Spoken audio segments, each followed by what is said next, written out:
Hello, I'm Faye Jensen. I am currently studying the effects of ethylene glycol on glycine receptors of the alpha-1 subtype in Xenopus laevis oocytes, and I'm doing this in Dr. Heron's lab.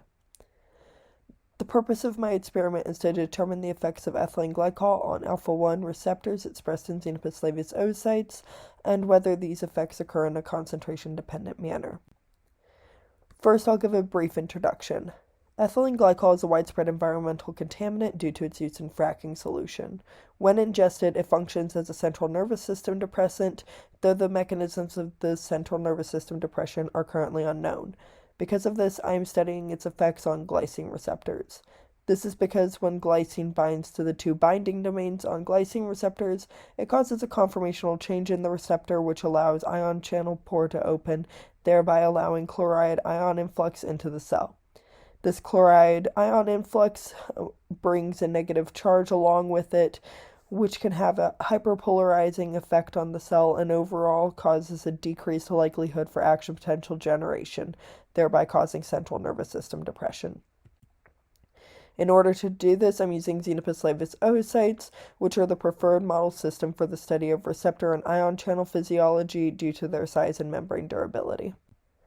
My hypothesis is that chloride ion influx through the ion channel pore will increase in a concentration-dependent manner upon exposure to ethylene glycol. I propose this will be the case because ethylene glycol and ethanol have a somewhat similar chemical structure, as you can see here, and I believe this will therefore cause ethylene glycol to bind to the same domain on glycine receptors as does ethanol, and ethanol is known to allosterically increase glycine receptor response when it binds to this domain. To give you a brief overview of my methods, I first start out by checking my cDNA samples for quality assurance through the use of mass spectrometry and gel electrophoresis. I then replicate the DNA sample if need be, and then transcribe it into mRNA so that it can be translated into proteins once injected into the cytoplasm of cells. This process ensures that I have an adequate and reliable load of alpha-1 RNA to be injected into my oocytes. Following this process, I fill up a borosilicate glass pipette with my RNA sample and I very controlledly inject 0.05 microliters of alpha-1 RNA into each Xenopus laevis oocyte. I allow the oocytes to incubate for 1 to 3 days to allow for alpha-1 proteins to be expressed on the membrane. I then record from the oocyte using 2-electrode voltage clamping. I use a voltage electrode to read the cell's internal voltage and a current electrode to measure the current flowing across the membrane by compensating for the change in voltage through the injection of a stream of current through a solution of potassium chloride. By clamping this voltage, I am then able to record the actual ion currents which are flowing across the membrane through glycine receptors and other ion channels. So now a little bit about the perfusion process. The cell is held and the solutions combine in the perfusion system, thereby exposing the receptors to the solution. First off is just ND96, which is a physiological salt solution. This allows me to take baseline recordings of cell function prior to any explicit receptor activation. Following this, I add glycine into the mix at a standard concentration of 0.1 millimolars, allowing me to get a baseline recordings of glycine receptor function prior to any influence by other solutions. Then I finally perfuse the cell incrementally with incrementally increasing concentrations of ethylene glycol, going from 3 micromolars to 100 micromolars, 100 micromolars to 300 micromolars, and finally 300 micromolars to 1,000 micromolars. This allows me to observe how ethylene glycol affects glycine receptor function in real time and will eventually be used to generate a concentration response curve of ethylene glycol's modulation of glycine receptor function. I've been able to make a total of 8 preliminary recordings for my project, though I've been unable to take any final control recordings due to a technological limitation, leaving me unable to clamp the cell's voltage. Normally the cell's voltage would be clamped at a set negative 60 millivolts, but as you can see here, the voltage steadily increased from around negative 25 millivolts up to eventually reaching about negative 10 millivolts. This causes an inability to read the current with definitive accuracy and causes the recordings to be unprotected from the activation of any voltage-gated ion channels that may be naturally present in the cell. Nonetheless, I've been able to take recordings, though they cannot be read with a definitive manner. Here is an example of a recording I took of an uninjected oocyte. The top left axis is the current across the membrane in nanoamps. The bottom left axis is the cell's voltage in millivolts, and the x-axis is time in minutes. The current depicted here was filtered, meaning that any tonic noise present in the recording was removed. The bidirectional changes in amplitude seen across the current recording show mechanical noise.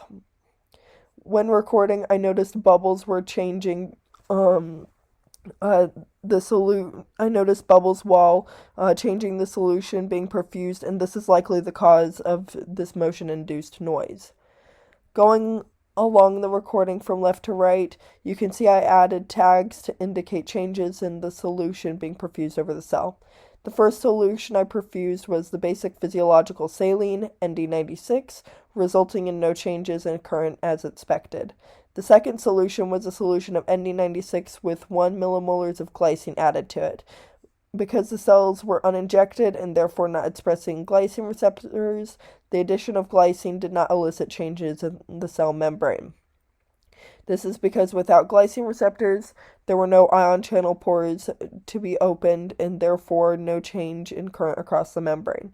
After this, a solution of ND96 with glycine with the addition of 30 micromolars ethylene glycol was perfused. No change in current was seen in response to ethylene glycol. This was a good result for my controls, as it showed that ethylene glycol does not interact with proteins that alter conductance on the cell's membrane independent of glycine receptor expression. I then incrementally increased the concentration of ethylene glycol being perfused over the cell until I eventually reached 1,000 micromolars. As expected, no changes in current were seen as concentration increased. I also took control recordings from cells that I had microinjected with water.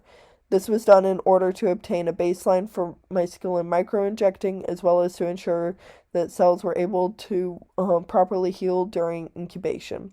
As you can see, no change in current was seen when glycine nor ethylene glycol was perfused. This is because the cells were not microinjected with gly or alpha-1 RNA and therefore did not express glycine receptors.